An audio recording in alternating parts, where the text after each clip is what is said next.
आ गए सब लोग? चलिए शुरू करते हैं यार। तो मैंने ये क्वेश्चन दिए थे, इनमें से आप लोग बताएंगे कौन कौन सा आपसे हुआ। स्टार्ट करते हैं एक एक करके। चलिए ये वाला बताइए, ये वाला क्या आंसर आया?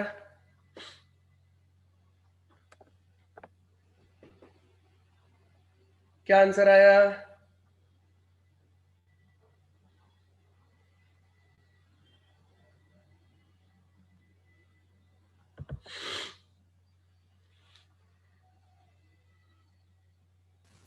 अरे कोई बोलेगा सर नहीं? पार्ट फंक्शन नहीं पता हमें क्या होता है। हाँ सर, ये पार्ट फंक्शन नहीं पता।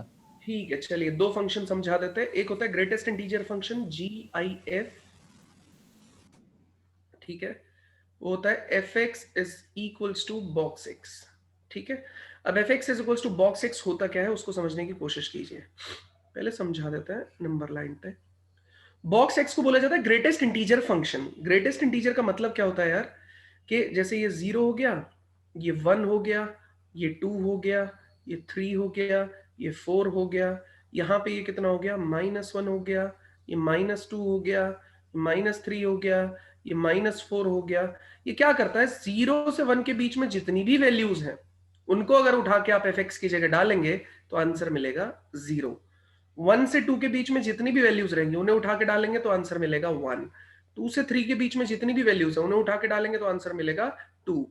3 से 4 के बीच में जितनी भी वैल्यूज है उन्हें उठा के डालेंगे तो आंसर मिलेगा 3। -1 से 0 के बीच में जितनी भी वैल्यूज है उन्हें उठा के डालेंगे तो आंसर मिलेगा -1। -2 से -1 के बीच में जितनी भी वैल्यूज है उन्हें उठा के डालेंगे तो आंसर कितना मिलेगा, -2।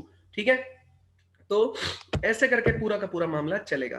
तो जैसे अगर मैंने सब्सटीट्यूट किया कि 0 से 1 के बीच में मान लेते हैं आपने 0.5 सब्सटीट्यूट किया, ये मान लेते हैं आपने 0.5 सब्सटीट्यूट किया, तो आंसर कितना आ जाएगा 0.5 पे। भाई इसके बीच में देखो एक पीछे वाला इंटीजर मिलना है, तो इस 0 से 1 के बीच में आ रहा था 0.5, तो आंसर कितना आ गया भैया आपका 0। ठीक है, कल को आपने डाल दिया 0.0000 और 1 डाल दिया, तो ये 0.00001 ये किसके बीच में आ रहा है, ये भी इसके बीच में आ रहा है, तो आंसर कितना आ जाएगा आपके पास में 0। ठीक है, उसके बाद में कल को आपने बोल दिया -0.7 डाल दिया मैंने उठा के, ठीक है, तो -0.7 डाल दिया, तो ऐसे केस में क्या हो जाएगा, ये -0.7 इस ड्यूरेशन में आएगा, तो आंसर कितना चला जाएगा, -1। ठीक है, -3.2 डाल दिया, तो -3.2 डाल दिया, तो उसका आंसर कितना आ जाएगा, -3.2 यहां पे आएगा, आंसर कितना आ जाएगा, -4। ठीक है, तो इस तरीके से हम क्या कर सकते हैं, जो भी वैल्यू सब्सटीट्यूट करेंगे उसके हिसाब से आंसर पीछे वाला इंटीजर मिल जाता है। अब क्वेश्चन आता है कि यार ये सर अगर बाई चांस मैंने 0 डाल दिया तो आंसर कितना आ जाएगा, 0। 1 डालूंगा तो आंसर कितना आ जाएगा, बॉक्स 1। इंटीजर पे हमेशा इंटीजर ही मिलेगा। कल को आपने -2 भी डाला तो बॉक्स ऑफ -2 कितना आंसर देगा आपको, बॉक्स ऑफ -2 आपको कितना आंसर दे देगा, -2। अगर आपने -3 डाला तो बॉक्स ऑफ -3 ये कितना आंसर दे देगा आपका, -3। ठीक है, तो ये मेरा हिसाब किताब बन रहा है। यहाँ पे इंटीजर के लिए क्या वैल्यूज आ रही है, ठीक है, नॉर्मल नेगेटिव इंटीजर के लिए क्या आ रही है, और उनके बीच के ड्यूरेशंस के लिए क्या आंसर आता है। ठीक है, ये मेरा पूरा का पूरा। यहां तक अगर समझ में आया तो प्लीज बताइए, नहीं समझ में आया तो वो भी बताइए, मैं आगे समझाता हूं। समझ में आया तो ये प्लीज वाला तो समझ आ गया, लेकिन सर इसका एग्जिस्टेंस कैसे आया? क्या आया, इस मतलब एग्जिस्टेंस में कैसे आया फर्स्ट प्लेस में? एग्जिस्टेंस में कैसे आया, हाँ sir. F x is equals to x square existence में कैसे आया। सर किसी ने सोचा होगा एक एक नंबर को उसी से मल्टीप्लाई करेंगे तो क्या आएगा, तो वो एक्स तो स्क्वायर हो ऐसे ही गया। किसी ने सोचा होगा। एक बात बताओ, गियर डालने पे गाड़ी आगे क्यों जाती है, अगर बाई चांस मैं फॉरवर्ड का डाल रहा हूं तो उस फॉरवर्ड पे गाड़ी आगे क्यों जाती है, फंक्शन है ना उसका वो। हाँ सर। ऐसे ही ये भी इनबिल्ट फंक्शन है, किसी ने बना के बता दिया कि ये फंक्शन है भैया, अब इसको यूज करना है आपको, ये टूल की तरह यूज होगा। आई बात समझ में, ओके सर। ठीक है, कि एक चीज बना दी गई है उसको आपको टूल के तौर पे यूज करना है। कि हमको ठीक है भैया सर। कल को मान लेते greatest integer function limit quantitative differentiability में हमको यूज आएगा, तो हम उसे टूल की तरह यूज करेंगे कि इसकी क्या प्रॉपर्टीज होती है। हमेशा कोई भी चीज होती है, जैसे कार है, उसके दो फंक्शन है, फॉरवर्ड जाना रिवर्स जाना। यूज कैसे करते हो आप, यूज कैसे करते हैं भाई, देखो अगर आपको स्ट्रेट रोड है, आपको फॉरवर्ड जाना है, फॉरवर्ड का डाल देते हो, चलाते हो।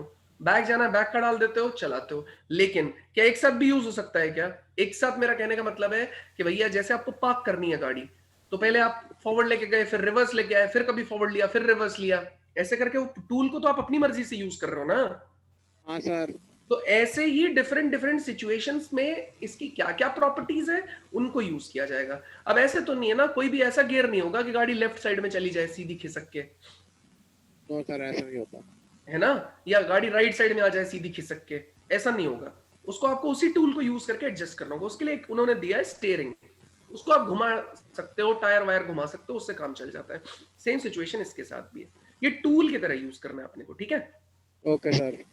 चलिए, अब इसका ग्राफ होता है यार, इसका ग्राफ किस तरीके का होता है उसे भी समझने की कोशिश करनी है आप लोगों को। स्टेयरकेस टाइप का होता है। हाँ, अरे यार,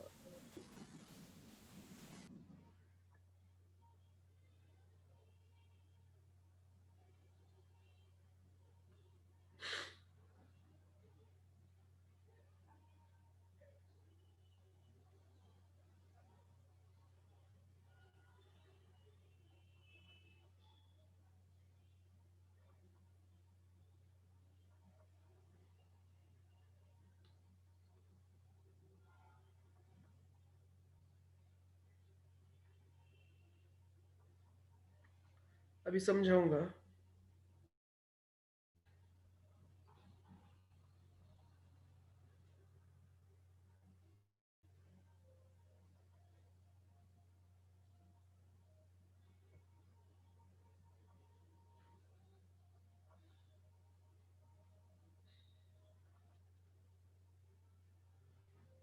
ठीक है, ये स्टेयरकेस फंक्शन होता है यार।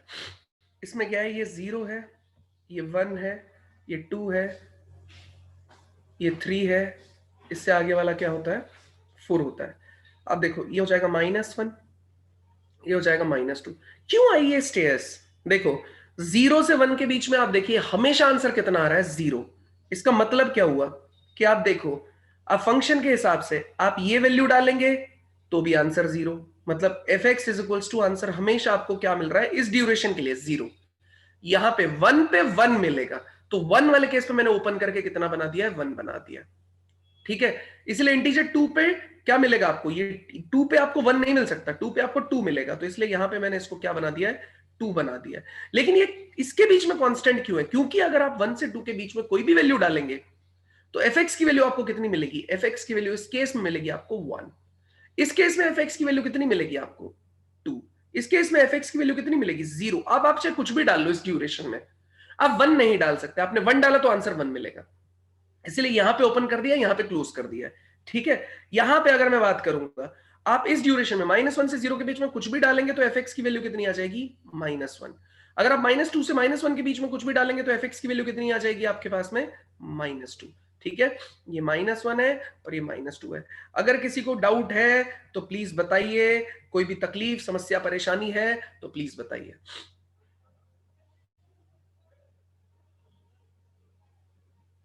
नो सर, आ गया समझ में। आ गया समझ में? हाँ सर। कोई दिक्कत? No sir. आगे बढ़े।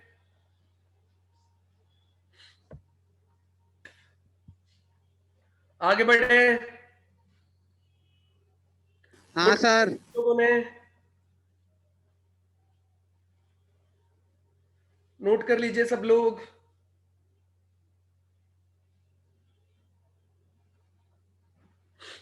डन है, आगे बढ़ रहा हूं भाई। ठीक है, नेक्स्ट हेडिंग लिखिए, फ्रैक्शनल पार्ट फंक्शन।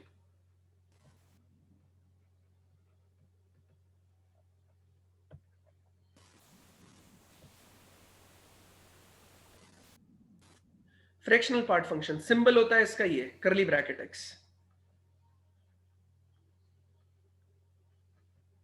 होता क्या है ये, एक्स माइनस बॉक्स एक्स।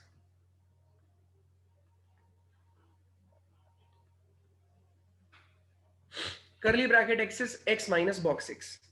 ठीक है, एक्स माइनस बॉक्स एक्स, तो ये मेरे पास में कितना है, एफ एक्स। तो एफ, अब कैसे निकालेंगे इसकी वैल्यू, देखो सेम प्रोसेस है, फिर से आपके पास में एक नंबर लाइन है, नंबर लाइन पे आपके पास में क्या है, ये है 0 हो गया, ये हो गया 1 हो गया, ये हो गया 2 हो गया, ये हो गया 3 हो गया, ये हो गया -1 हो गया, ये -2 हो गया, ठीक है, ये -3 हो गया।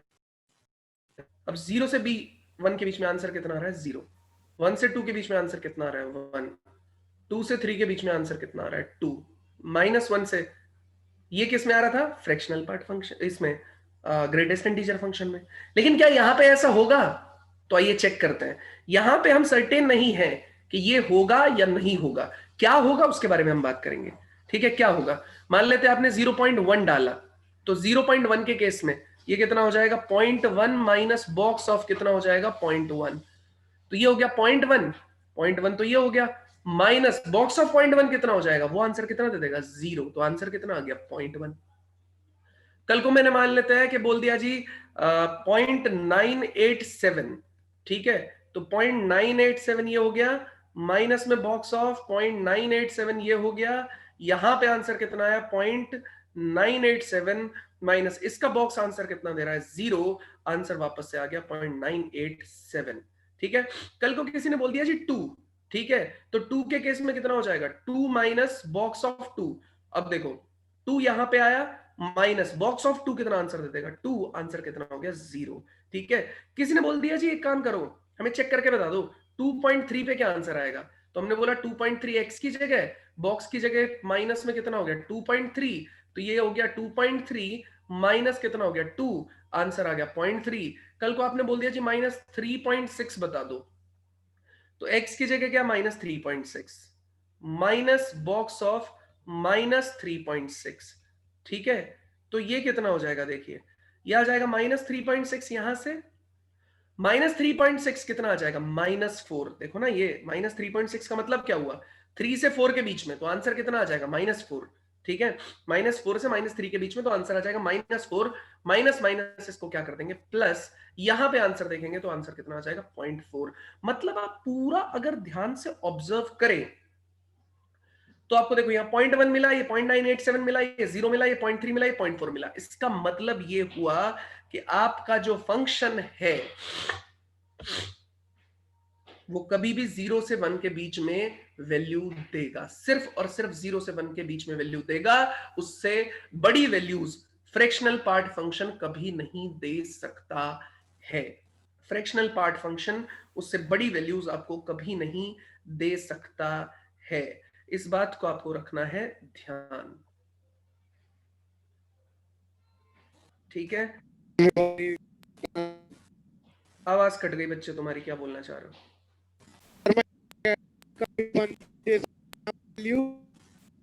आवाज कट गई लड़के।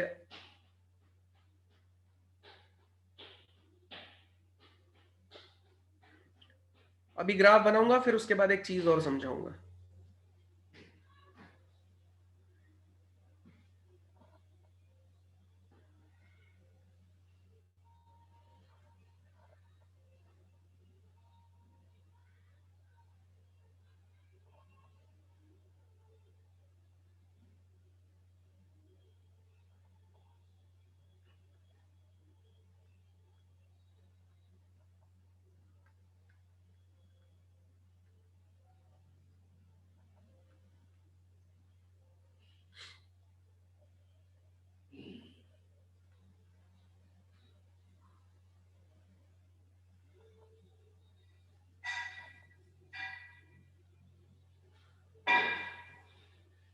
ठीक है, ये मैपिंग के लिए है।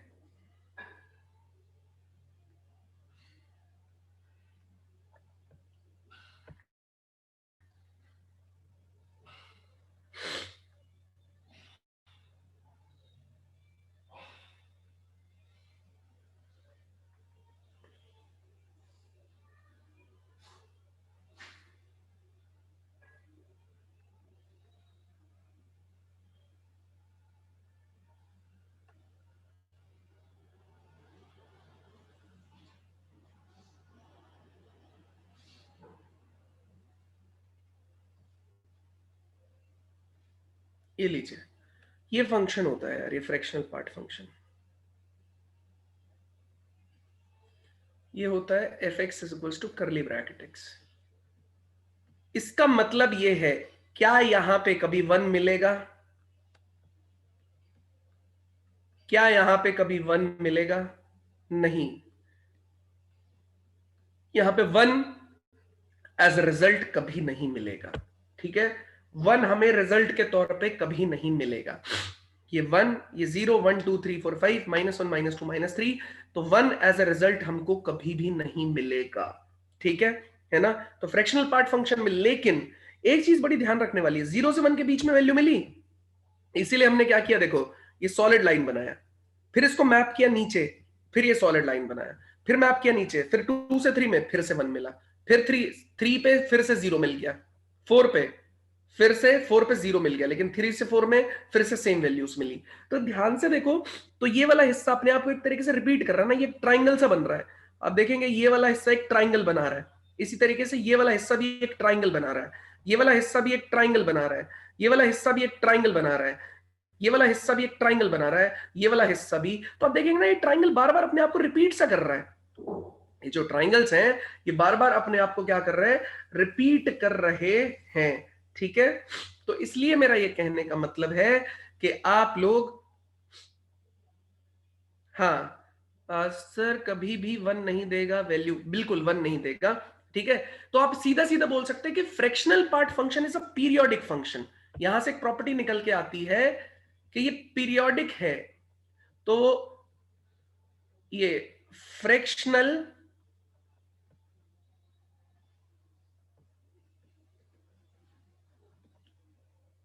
Part function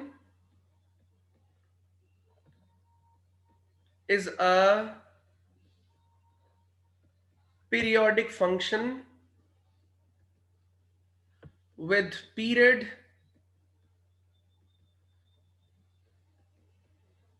1। तो fractional part function is a periodic function with period 1। ठीक है, ये हमारा आंसर है यहां तक। अगर कोई भी दिक्कत है तो प्लीज बताइए, नहीं दिक्कत है तो हम लोग आगे बढ़ते हैं। पीरियोडिक तो बन ही रहा है, सीधा सा दिखाई दे रहा है। कोई डाउट है प्लीज पूछ लीजिए। नहीं सर, कोई डाउट नहीं है। तो कोई डाउट नहीं है?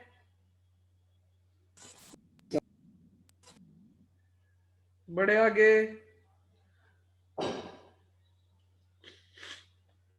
चलिए आगे बढ़ते हैं। अब क्वेश्चन पे चलते हैं। ये नोट कर लिया, शायद नोट कर लीजिए।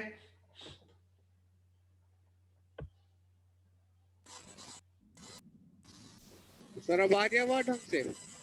आ रही है, बढ़िया आ रही है। सर ले लिया स्क्रीनशॉट उसका। ये भी नोट कर लीजिए। अब क्वेश्चन में अप्लाई करेंगे, कैसे सॉल्व करेंगे।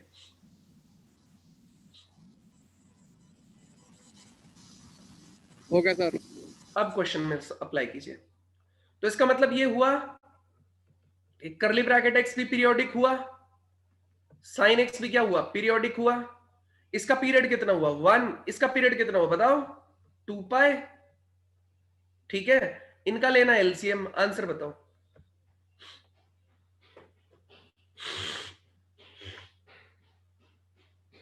टू पाई आ जाएगा एलसीएम तो इनका। क्या आ जाएगा? 2 पाई। और कोई?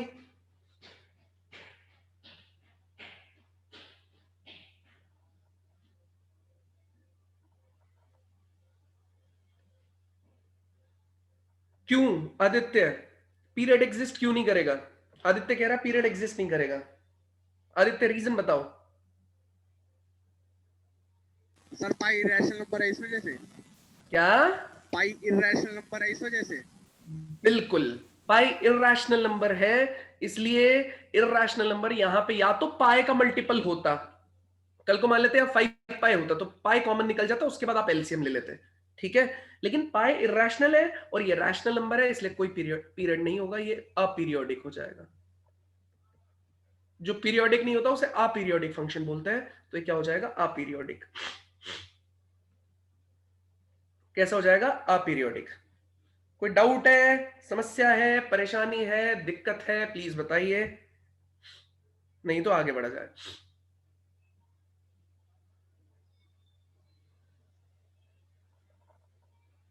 है कोई डाउट?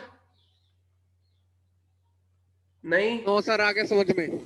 चलिए अगला पार्ट, ये तो कर ही लिया था आपने कल, नहीं किया था, जल्दी इसको करो फटाक से सॉल्व, आंसर बताओ।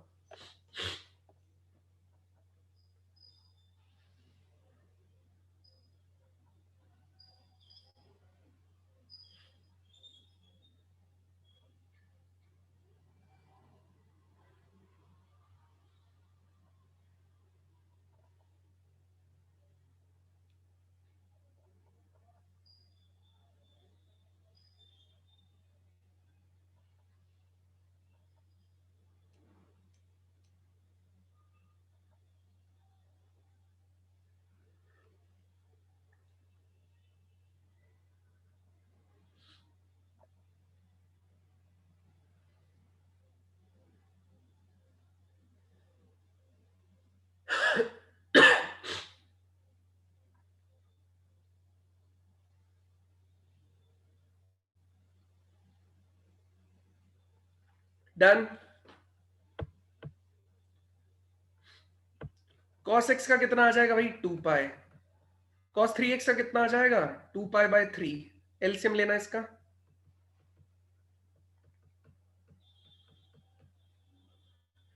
कितना हो गया, 2 पाई हो गया ना भाई। एलसीएम का क्या मतलब हुआ, एलसीएम का मतलब हुआ ऊपर वाले का एलसीएम,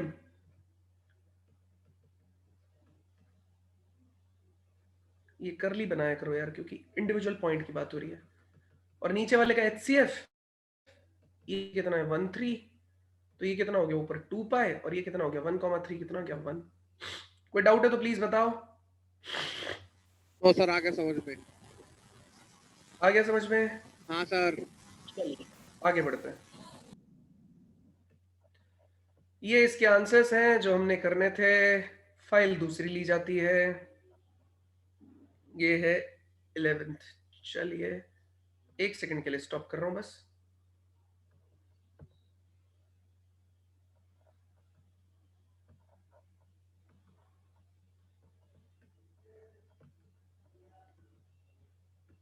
आइए अब बात करते हैं हम किसकी यार, इनवर्स ऑफ अ फंक्शन की। ठीक है, बात आगे बढ़ाते हैं इनवर्स ऑफ अ फंक्शन, और आज हम इसे फिनिश कर देते हैं। तो इनवर्स ऑफ अ फंक्शन क्या होता है यार, उसके लिए 2 3 चीजें हैं, यहां से फटाफट देखो। एक फंक्शन दे रखा है एफ ए टू बी, अगर वो 1 1 ऑन 2 है, that means there will this function is a bijective function. 1 1 on 2 अगर एक साथ रहेगा तो उसे बाइजेक्शन बोला जाएगा, तो वो बाइजेक्टिव फंक्शन है। Then there will always exist bijective function x is equals to g y. ये मैं समझाऊंगा क्या होता है, मतलब एक तरीके से अगर y is equals to f x था तो उसको मुझे कन्वर्ट करके क्या बनाना चाहिए, x is equals to g y. अगर ये 1 1 फंक्शन है और ऑन टू फंक्शन है, मतलब बाइजेक्टिव फंक्शन है, तो ये भी बाइजेक्टिव फंक्शन ही मिलेगा। y is equals to f x से अगर मैं कन्वर्ट करता हूं x is equals to g y के केस में, ठीक है, तो ये चीज मेरी क्या हो जाएगी, बाइजेक्टिव फंक्शन को रिप्रेजेंट करेगी। अब आप बोलोगे सर ये कैसे बनाया, तो रेंज का एक्सप्रेशन निकालना सिखाया था ना y is equals to f x में, कि y को x को y की टर्म्स में ले आओ।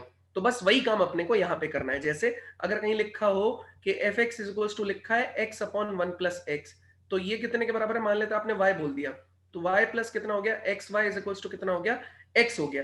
ठीक है, इसको इधर लेके चले जाएंगे तो y इज इक्वल्स टू कितना है, x कॉमन 1 माइनस वाई। ठीक है, और यहां से अगर मैं बात करूंगा तो x इज इक्वल्स टू कितने के बराबर हो जाएगा, y अपॉन 1 माइनस वाई। ठीक है, डन, काम खत्म है ना।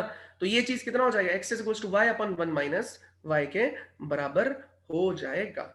ठीक है, तो ये चीज मेरा क्या कहलाता है, देखो x को जी वाई में कन्वर्ट कर दिया, अगर ये 1 1 ऑन 2 होता तो ये भी 1 1 ऑन 2 निकल के आता, और इसे ही इसका इनवर्स बोला जाता है। ठीक है, मतलब अगर मैं आपसे बोलूं कि भैया एक पॉइंट है, कहने का मतलब ये होगा कि अगर एक पॉइंट है p कॉमा q जो इस एक्सप्रेशन को सेटिस्फाई कर रहा होगा, तो यहां पे पॉइंट मिलेगा आपका q कॉमा p जो इस एक्सप्रेशन को सेटिस्फाई करके मिलेगा आपको।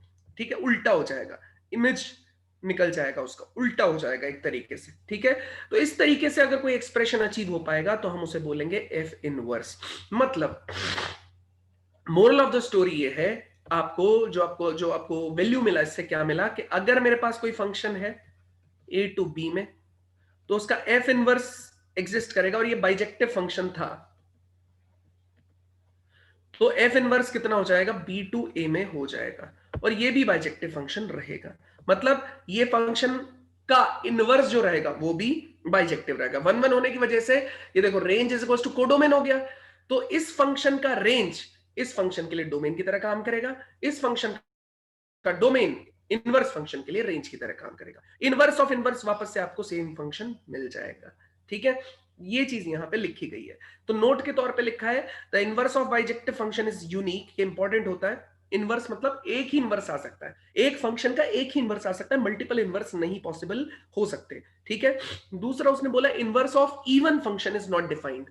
इनवर्स ऑफ इवन फंक्शन का क्या मतलब है यार? Basically even function many one function होते हैं। जैसे ये देखो ना, इवन फंक्शन, ये f x is equal to x square एक इवन फंक्शन है।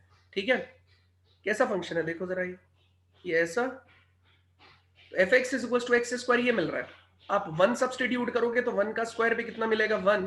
आप -1 सब्सटीट्यूट करोगे -1 का स्क्वायर भी कितना मिलेगा 1। तो ये इवन फंक्शन हो गया। ये देखो,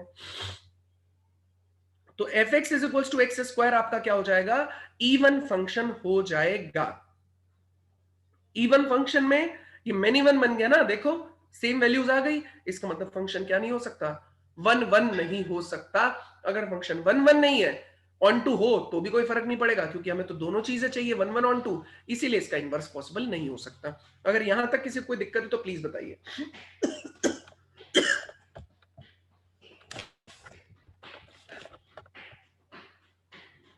अगर कोई दिक्कत है तो बताइए, नोट कीजिए 1 सेकेंड।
हाँ भाई, कोई डाउट है तो प्लीज बताइए। तो सर आगे समझ में। अब आ गया हर किसी को? कुणाल, मोहित, हाँ सर। अजय, आदित्य, एकता, तरुण, निर्मल, डन है? बढ़ू आगे? हाँ सर। हाँ सर। चलिए अब बात करते हैं प्रॉपर्टीज की। तो प्रॉपर्टीज में फटाफट देखेंगे प्रॉपर्टीज यार, है ना? मैं चाहता हूं आज इसको निपटा दे। ठीक है, तो क्या लिख रहा है? डन। तरुण लिख रहा है डन। ठीक है, प्रॉपर्टीज में देखो, पहली प्रॉपर्टी की तरफ चलते हैं यार। पहली प्रॉपर्टी के बाद में ज्यादा टाइम नहीं लगेगा। पहली प्रॉपर्टी सीधा बोलती है कि देखो, वर्स का अब आपको बाई चांस अगर ग्राफ प्लॉट करना हो तो आप क्या करेंगे? मिरर इमेज कैलकुलेट कर लेंगे। किसके रिस्पेक्ट में? y is equal to x line के रिस्पेक्ट में। जो भी 1 1 ऑन टू फंक्शन रहेगा उसका मिरर इमेज ले लीजिए। देखिए समझाता हूं कैसे। अब देखिए ये वाला फंक्शन, देखिए ये फंक्शन क्या है? एक्सपोनेंशियल फंक्शन है। ये f x is equal to a की पावर एक्स दे रखा है आपको, जब ए आपका क्या है 1 से बड़ा है। तो ये ए की पावर एक्स का फंक्शन। अब आपने y is equal to x line बना दी। कहां से? ओरिजिन से पास करती हूं। ठीक है, f x is equal to a की पावर एक्स और ये y is equal to x line बना दी गई है। तो y is equal to x line बन गई। अब इसका मिरर इमेज लेते हैं। तो देखना ध्यान से, मिरर इमेज कैसे आएगा। अब यहां पे मान लेते हैं मिरर रखा हुआ है, आपको उसमें इमेज कैसी दिखाएगी? देखो ये पॉइंट है 0, ये पॉइंट है। y is equal to x line में हर पॉइंट क्या करता है भाई? जैसे आप y is equal to 2,1 point देखेंगे ना, तो चेंज कर देगा। x और y एक दूसरे को इंटरचेंज कर लेंगे और इमेज में क्या मिलने लगेगा? 1,2। मतलब अगर 2,1 पॉइंट आपको यहां मिल रहा था तो 1,2 पॉइंट आपको यहां मिलने लगेगा। ऐसे करके हर पॉइंट की इमेज ली जाएगी। ठीक है, लेकिन उससे तो ग्राफ बनेगा नहीं। तो हम क्या करेंगे, देखो इसको ध्यान से देखो, ये ऐसे बढ़, अब सोचो यहां मिरर रखा होता, इस जगह पे रखा है मिरर आपका, ठीक है, ये मिरर रखा हुआ है, तो आपको कैसा लगेगा कि देखो ये 0,1 था, तो 0,1 से चेंज होके इसका मिरर इमेज कितना आ जाएगा इस पॉइंट का, 1,0। 0,1 था, मिरर इमेज कितना आ जाएगा 1,0। तो ये ऐसे बढ़ रहा था, तो ये वाला ऐसे बढ़ जाएगा। ये 0,1 है, ये 1,0 मिल गया। अब उसके नीचे देखो, ये नीचे की तरफ बढ़ रहा है, कौन से क्वाड्रेंट में, सेकंड क्वाड्रेंट में, यहां से ये ऐसा चला, तो देखो ये गैप मेंटेन्ड है इसके अंदर, ये गैप मेंटेन्ड है, तो मिरर में भी, इमेज में भी क्या रहेगा, देखो ये गैप मेंटेन्ड हो गया इसके लिए, और ये गैप मेंटेन करेगा कहां से, यहां से। तो देखो ये ऐसे घूमा, ये ऐसे घूमा, तो ये मिल गया आपको, ये किसका एक्सप्रेशन मिल गया, लॉग का, log x बेस a। तो हमें इतना समझ में आ गया कि भैया जो a की पावर x फंक्शन होता है, एक्सपोनेंशियल फंक्शन होता है, उसका मिरर इमेज अगर y equals to x line के रिस्पेक्ट में लूंगा तो मुझे क्या मिल जाएगा, लॉगरिथमिक फंक्शन मिल जाएगा। वो लॉगरिथमिक फंक्शन क्या होता है बेटा, क्या होता है, इनवर्स होता है, किसका, एक्सपोनेंशियल फंक्शन का। समझ में आया या नहीं समझ में आया, समझ में आया या नहीं समझ में आया। दूसरा आपको मैं मैथमेटिकली करके दिखाता हूं, ये एक्सपोनेंशियल फंक्शन मान लेते y इक्वल्स टू a की पावर x लिखा हुआ है, और वहां से log आया कैसे, तो x को y की टर्म में कन्वर्ट करना है, बोथ साइड log ले लो, बेस e पे log ले लिया हमने, ये x आ जाएगा आगे, ले गए जी आगे, ठीक है। तो ये x इज इक्वल्स टू, ये x इनटू कितना हो गया, log a base e is equals to कितना हो जाएगा, log y base e is equals to कितना हो जाएगा, x is equals to log y base e upon log a base e, मतलब यहां से क्या हो गया, y is equals to log, देखो ना log की प्रॉपर्टीज ही लगा रहा हूं मैं, ये प्रॉपर्टी क्या होती है, log a base b upon log c base b, ठीक है, ये बेस सेम होगा तो ये c इसके बेस में चला जाएगा और एक सिंगल प्रॉपर्टी बन जाएगी a बेस c, ठीक है। वही मैं यहां पे अप्लाई करने जा रहा हूं, देखो e सेम है तो ये क्या होगा, a इसके बेस में चला जाएगा, log y बेस a, ये बन जाएगा। अब अगर आपको इनवर्स लिखना है तो इनवर्स के केस में क्या करेंगे, x को कन्वर्ट कर दो f इनवर्स x में, तो ये y किस में कन्वर्ट हो जाएगा, y कन्वर्ट हो जाएगा x में, ये देखो यही आपने 12वीं क्लास में सीखा है, उसी चीज को घुमा के मैंने यहां पे डाला है। तो y is equal to a की power x log y base e, ये x आ जाएगा log a base e, x log a base e is equal to log y base e, x is equal to log y base e upon log a base e, x is equal to log y base a, ये f inverse x log a log x base a convert हो जाएगा। तरीका यही होता है, y के बराबर लिखो, y के बराबर लेके x को कन्वर्ट को x इज एफ वाई बनाओ जैसा बनाया, इनवर्स लिख दो और y को लिख दो x, ये आपका इनवर्स बन जाएगा। देख लो एक्सपोनेंशियल फंक्शन का इनवर्स क्या आ रहा है, लॉग फंक्शन आ रहा है। वही हमने यहां से प्रूफ किया है कि अगर मैं y is equals to x line ले लूं तो y is equals to x line के में अगर मैं मिरर इमेज ले लेता हूं इस ग्राफ का तो मुझे क्या मिल जाएगा, इनवर्स फंक्शन मिल जाएगा। अगर किसी को कोई डाउट है तो प्लीज बताइए। सेम चीज यहां पे की गई है, ये एक्सपोनेंशियल फंक्शन किसके लिए है, when a is greater than 1, मतलब एग्जांपल के तौर पे 2 की पावर x हो गया, 3 की पावर x हो गया, 5 की पावर x हो गया, ये उनके लिए है। और ये वाला ग्राफ किसके लिए है, ये fx is equals to a की power x when x lies in between 0 to 1, तो उसके लिए जैसे हो गया 1/2 की पावर x हो गया, 1/3 की पावर x हो गया, 1/4 की पावर x हो गया, ये उनके लिए ग्राफ है। बताइए कोई डाउट है किसी को किसी भी तरीके से तो प्लीज बताइए।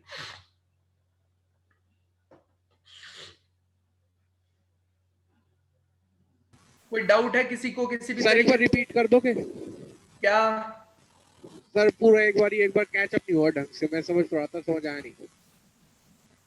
तुमने सुना नहीं या फिर नेटवर्क की वजह से हुआ, सर नहीं, नेटवर्क सही है, मेरे को समझ आया नहीं ढंग से।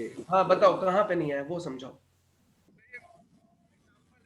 fx is equal to ax and gx is equal to ये वाला सर, नीचे वाला या मिरर इमेज वाला, मिरर वाला सर, मिरर वाला। मिरर लेना बेटा इसको।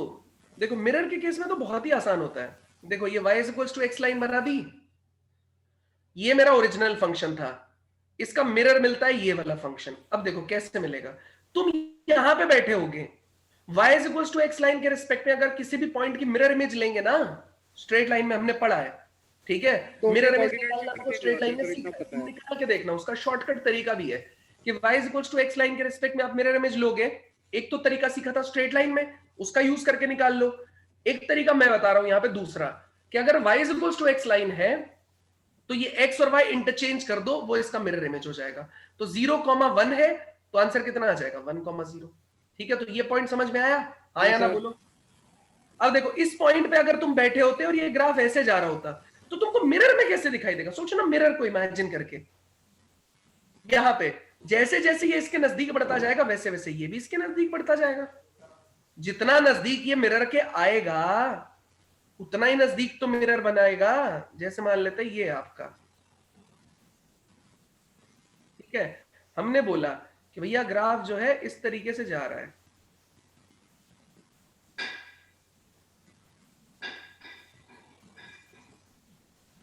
तो मिरर इमेज में भी तुमको कैसा दिखाई देगा? ये आया, जहां से ये घूमा वहां से ये घूमना शुरू कर देगा।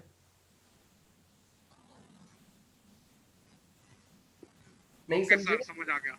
देखो ना ऐसे आएगा ना, यहां से चले थे दोनों पैरेलल, फिर ये इस रास्ते पे कट गया, ये इस रास्ते पे कट गया। ओके सर, समझे या नहीं समझे? समझ ये पॉइंट कितना है, ये पॉइंट पहुंचा कितना है? ये 0,1 पहुंचा, ये y equals to x line के रिस्पेक्ट में 1,0। उसके बाद में देखो गैप समझने की कोशिश करो, ये क्वाड्रेंट में यहां गैप है, यहां भी गैप है देखो, और ये वाला पूरा क्वाड्रेंट इसने भी छोड़ा हुआ है, हमने भी छोड़ा हुआ है। समझे नहीं समझे? समझा सर। है ना? जबरदस्ती मत करना, नहीं समझ में आया कोई बात नहीं, और भी तरीके समझाने के। दूसरा, अब देखो ये तो मैंने बता दिया यहां से, अब एक्सपोनेंशियल का लॉग ही मिरर इमेज आएगा, ये कैसे पता चलेगा? तो उसके लिए मैंने बताया कि अभी थोड़ी देर पहले मैंने बताया था कि बेटा इनवर्स निकालते कैसे हैं। हमने बोला था y के बराबर कर देना इसको, और उसके बाद x को y की फॉर्म में ले आना, जैसे यहां पे किया था। तो हम गए यहां पे, हमने बोला a की पावर x को y के बराबर कर दिया, लॉग ले लिया both side, log y base e is equals to log a की पावर x बेस e ले लिया, x आ गया आगे, तो ये कितना हो गया x log a base e is equals to log y base e, ये आ गया, इसको मैं लेके चला गया नीचे, तो x is equals to log y base e upon log a base e, ये नीचे चला गया तो log y बेस a, ये x के बराबर है, x को लिख देंगे f इनवर्स x, y को लिख देंगे x, खत्म बात।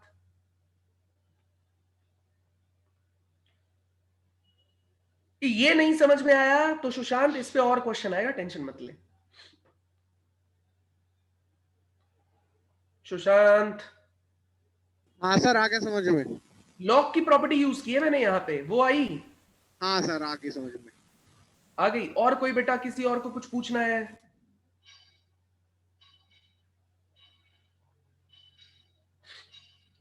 और किसी को कुछ पूछना है? नहीं सर, आ गया समझ में। ठीक है, चलिए आगे बढ़ते हैं, अगली प्रॉपर्टी की तरफ चलते हैं।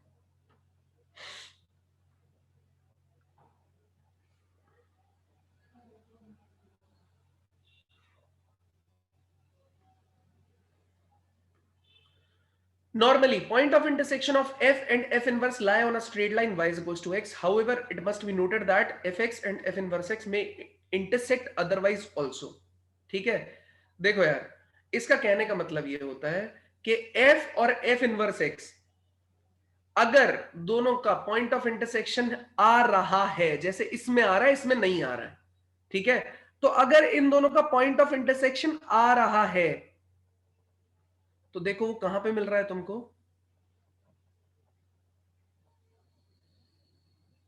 इस जगह पे मिल रहा है, ठीक है। अगर इन दोनों का पॉइंट ऑफ इंटरसेक्शन आ रहा है तो इसका ये कहने का मतलब है अगर आ रहा होगा तो आपको y is equals to x पे ही मिलेगा, जनरली यही होता है। लेकिन कुछ ऐसे एक्सेप्शनल केसेस होते हैं, देखो ये इसका fx है और ये इसका f इनवर्स x है, तो ये fx हो गया, ये f इनवर्स x हो गया, उनका पॉइंट ऑफ इंटरसेक्शन देखो आपको यहां पे मिल रहा है। लेकिन कुछ ऐसे केसेस होते हैं जैसे कि ये वाला फंक्शन fx कितना दे रखा है 1/x, ठीक है, इसका ग्राफ कैसा बनेगा? ये कौन सा पैराबोला है? हाइपरबोला है, रेक्टेंगुलर हाइपरबोला है ना। ये हो गया fx, अगर मैं इसका मिरर इमेज लू with respect to y is equals to x line, ठीक है, मतलब इसमें मैं y के बराबर करूं और x y is equals to 1 किया तो x is equals to 1 upon y, x को लिखेंगे f इनवर्स x, सॉरी इसको लिखेंगे 1 अपॉन x, तो y is equals to 1 upon x का ये ग्राफ है, f इनवर्स का 1 अपॉन x ही ग्राफ आ रहा है। इसका मतलब ये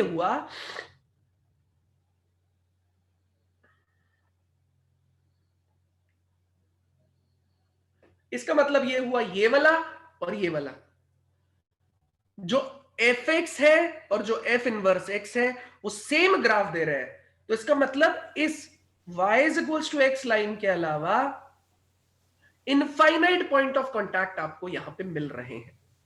तो यही इसने बोला है कि normally point of intersection of fx and f inverse x जो है वो आपको y is equals to x line पे मिलता है, जैसा कि हमने यहां पे देखा। कभी कभी बिल्कुल ही नहीं मिलता, कोई दिक्कत नहीं है, लेकिन मिलता है तो यहां पे मिलता है। फिर उसने क्या बोला, लेकिन कुछ केसेस ऐसे होते हैं जहां पे fx और f इनवर्स x जो है उसके अलावा भी क्या करते हैं, इंटरसेक्ट करते हैं, जैसे कि इस केस में fx is equals to 1 by x, f inverse x is equals to 1 by x इस केस में हो रहा है। कोई दिक्कत है किसी को तो प्लीज बताइए। इस पॉइंट में किसी को कोई दिक्कत है प्लीज बताइए। आगे समझ में सर? आ गया? हाँ सर। चलिए आगे बढ़ते हैं। ये भी एक बढ़िया चीज है।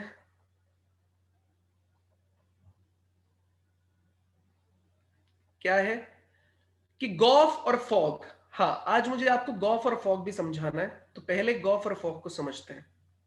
मान लेते हैं मेरे पास एक fx है, कितना है fx मेरे पास में, मान लेते हैं एक्स स्क्वायर प्लस 1 है, gx मेरे पास में कितना है, आपके पास रूट ओवर x माइनस 2 हो गया, ठीक है, ये fx है और ये gx है, ठीक है। f जो दिया गया है R2, कितना दिया गया है, R पॉजिटिव, ठीक है। ये कितना दिया गया है, f जो दिया गया है वो क्या दिया गया है भाई आपको,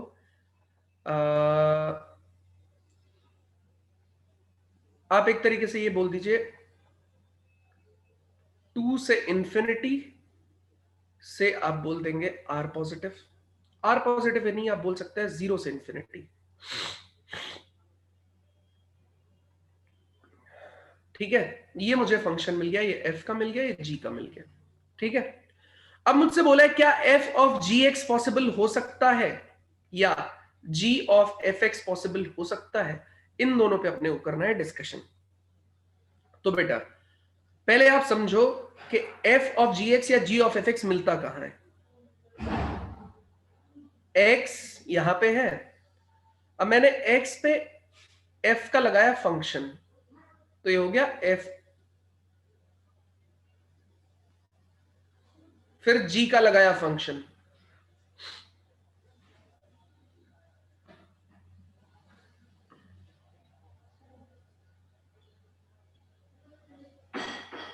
इसे मैं डायरेक्टली ये भी बोल सकता हूं, सॉरी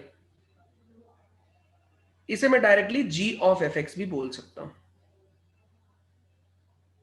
ठीक है। सुनो मेरी बात, क्या कहना चाहता है ये कि पहले आपने x पे फंक्शन लगाया f, बन गया fx आउटपुट के तौर पे, फिर fx पे फंक्शन लगाया g, बन गया g ऑफ fx। सेम चीज आपने x पे फंक्शन लगाया कितना, g ऑफ f, तो ये बन गया g ऑफ fx, समझ गए। तो ये पूरा का पूरा आपका क्या बन जाएगा, g ऑफ fx बन के तैयार हो जाएगा, g ऑफ fx बन के ये पूरा का पूरा क्या हो जाएगा, तैयार हो जाएगा। अब मैं ये बोलना चाहता हूं कि इसमें कुछ कुछ रेस्ट्रिक्शंस है यार। क्या रेस्ट्रिक्शंस है कि देखो इसको समझने की कोशिश करो, x किसके लिए डोमेन है, fx के लिए, क्योंकि f के अंदर मैं x की वही वैल्यू डालूंगा जो fx को डिफाइन करती होगी, तो मतलब x जो है वो fx के लिए डोमेन की तरह काम कर रहा है। लेकिन fx जो है वो g के लिए डोमेन की तरह काम कर रहा है, क्योंकि g ऑफ fx के केस में ये अंदर वाला पार्ट जो है ये बाहर वाले फंक्शन के लिए डोमेन की तरह काम करेगा भैया, करेगा या नहीं करेगा, है ना भाई। इसमें मतलब मैं वही वैल्यू डाल सकता हूं ना जो g को डिफाइन करती हो, हाँ या ना, कोई दिक्कत है किसी को तो प्लीज बताओ। नो सर, आया समझ में। नहीं सर कोई है ना, दिक्कत नहीं है। तो इसका मतलब ये हुआ कि g ऑफ fx में मुझे एक चीज का ध्यान देना पड़ेगा। क्या ध्यान देना पड़ेगा कि जो डोमेन है x जो है, ठीक है, वो किसका आना चाहिए, f का, और जो fx है वो किसको बिलोंग करना चाहिए, मतलब x जो है वो f के डोमेन का सबसेट होना चाहिए। डोमेन क्या है यहां पे, r, तो सबसेट ऑफ, बोल सकता हूं x is a subset of domain of f, और fx is a subset of, equal भी हो सकता है, कोडोमेन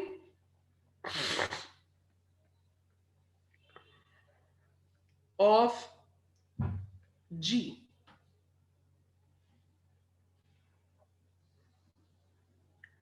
ठीक है, मतलब fx जो आउटपुट दे रहा है इसके कोडोमेन नहीं, इस वाले पार्ट का हिसाब किताब बनना चाहिए। ठीक है, तो इसको इसको और मैं दूसरे तरीके से लिखना चाहता हूं और हिसाब से समझाता हूं इसको।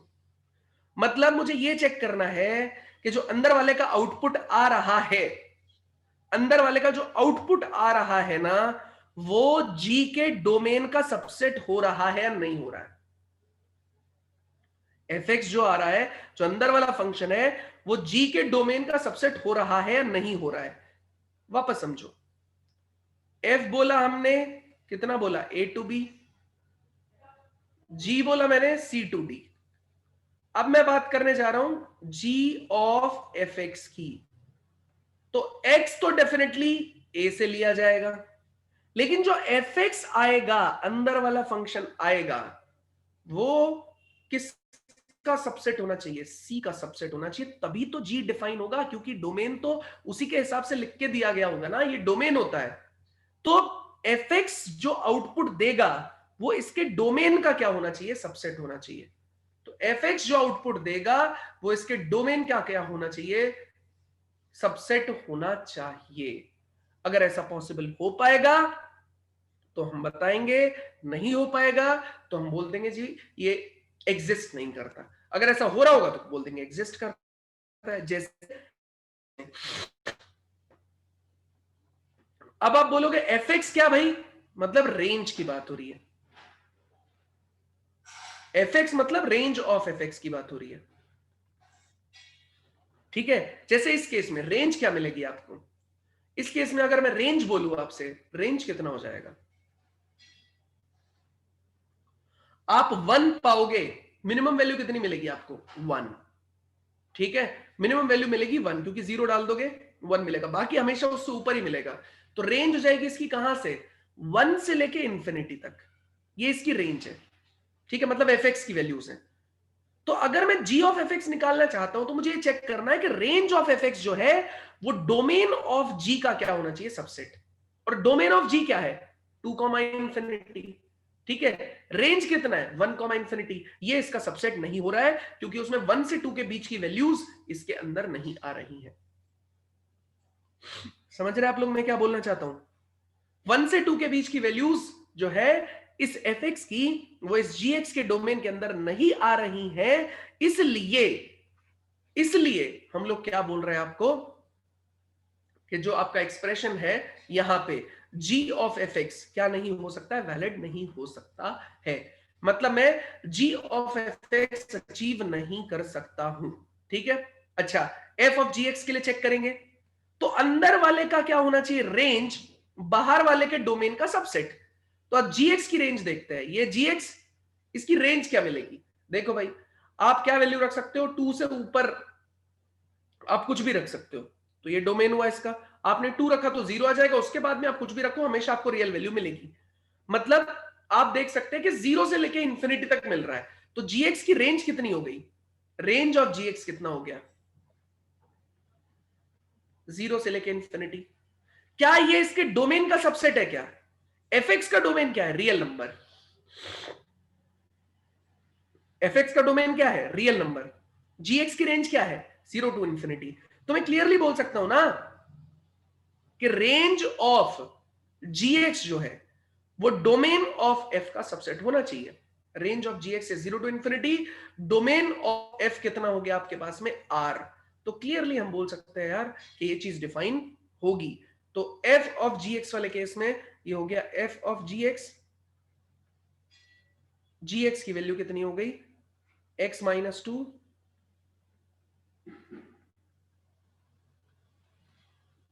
ये यहां पे सब्स्टिट्यूट किया,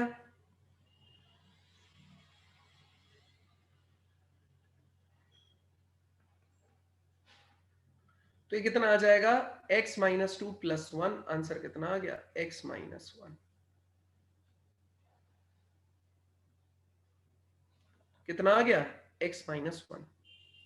कोई दिक्कत है किसी को, कोई परेशानी है तो प्लीज बताइए, कोई समस्या, दुख तकलीफ तो बताइए। नहीं सर। नो सर, क्लियर है। क्लियर है? हाँ सर। चलिए, तो ये आपको ध्यान रखना है। अब आ जाते हैं प्रॉपर्टी पे,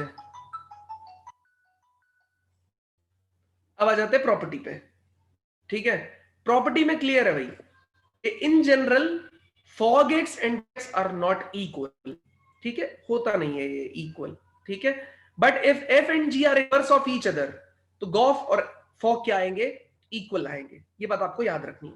गॉफ और फॉग इक्वल इनवर्स के अलावा भी होते हैं। जैसे इस वाले केस में देखो, गॉफ निकल ही नहीं सकता था लेकिन फॉग तो आया ना, गॉफ तो नहीं आ सकता था लेकिन फॉग आ गया, तो इक्वल नहीं हुए ना। ये इन जनरल का केस है, तो वो पहला स्टेटमेंट है कि फॉग और गॉफ इक्वल नहीं होते। लेकिन अगर इनवर्स आएगा, तो इनवर्स आने का मतलब ये होगा कि देखो, एफ एक्स का जो इनवर्स है उसे आपने जी एक्स बोला है, which is f inverse x type ही बोला है। तो अगर मैं आपसे बोलूं कि एफ ऑफ जी एक्स मतलब f of f inverse x, तो आपको एक्स मिल रहा है, या f inverse of f x, वो भी आपको कितना मिल रहा है, एक्स मिल रहा है। ठीक है, देखो ना, ये इसको काट देते हैं, ये इसको हटा देते हैं, ऐसे सिंपली समझाने के लिए। वो तो मैथमेटिकली आप देखोगे कि हाँ ऐसा हो रहा है। तो ये दोनों बराबर आके एक्स वैल्यूज देते हैं, इसको आइडेंटिटी फंक्शन भी बोलते हैं। ठीक है, इसको आइडेंटिटी फंक्शन भी बोलते हैं। एक्स को ना सिंपल एक्स लिखा हो, y is equals to x को आइडेंटिटी फंक्शन भी बोला जाता है। मैं यहां पे लिख रहा हूं, इसको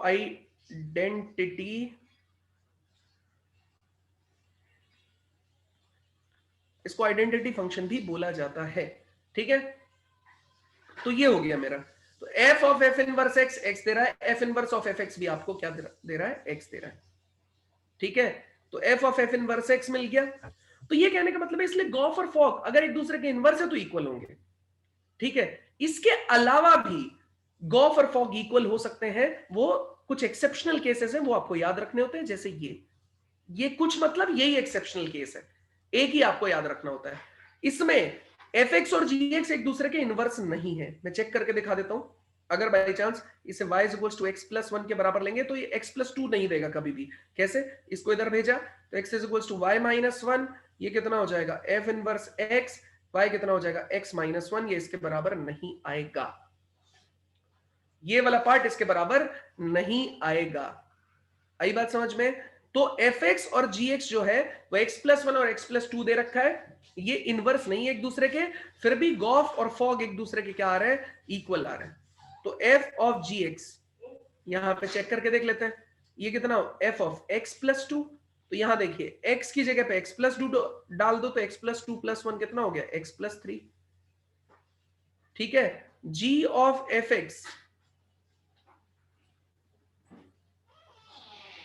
ठीक है, g ऑफ fx, g कहां दे रखा है, ये दे रखा है। fx कहां है, ये fx की वैल्यू कितनी है, x प्लस 1। तो ये कितना डाल देंगे, यहाँ पे x प्लस 1 गया तो x प्लस 1 प्लस 2 कितना हो जाएगा, x प्लस 3। तो x प्लस 3 और यहाँ पे भी कितना आ रहा है, x प्लस 3, दोनों क्या हो जाएगा, इक्वल। कोई दिक्कत है किसी को किसी भी तरीके से तो प्लीज बताइए। नो सर, आगे समझ में। बढ़िया, तो इसके अलावा भी ये इक्वल होता है। अंडरस्टैंडिंग है कि फॉग और गॉफ नहीं होंगे, लेकिन इनवर्स के केस में इक्वल होंगे। उसके अलावा एफएक्स और जीएक्स है वो कहते हैं गॉफ और फॉग दोनों बराबर रिजल्ट दे सकते हैं। कोई डाउट है किसी को किसी भी तरीके से तो प्लीज बताइए, नहीं तो हम लोग आगे बढ़ते हैं। कोई डाउट नहीं है सर। नहीं है, आगे बढ़ते हैं। ये सिंपल प्रॉपर्टी है यार।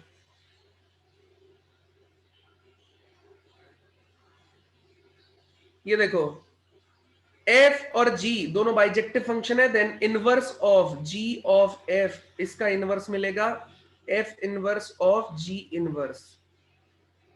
मतलब इसे अगर आप लिखना चाहेंगे तो ऐसे लिखा जाएगा, इसका इनवर्स का ये मतलब होता है।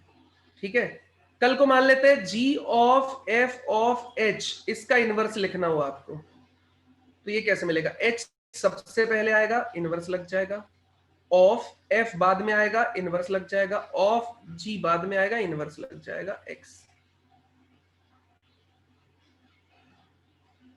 ठीक है, कोई डाउट है किसी को किसी भी तरीके से तो बताइए।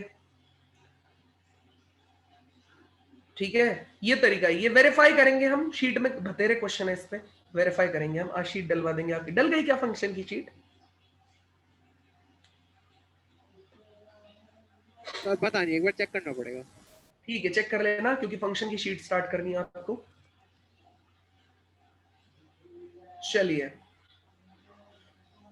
ये तो क्वेश्चन हुआ, कोई बात नहीं। हाँ, इसका स्क्रीनशॉट ले लीजिए।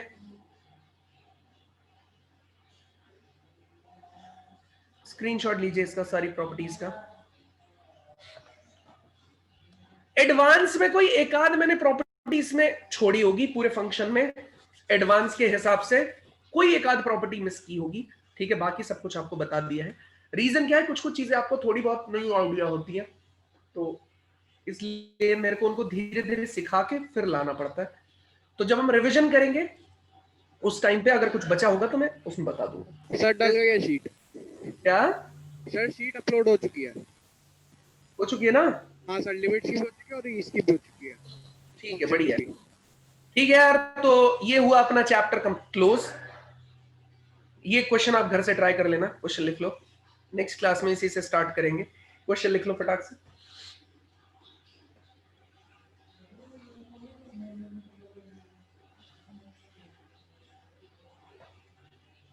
डन है?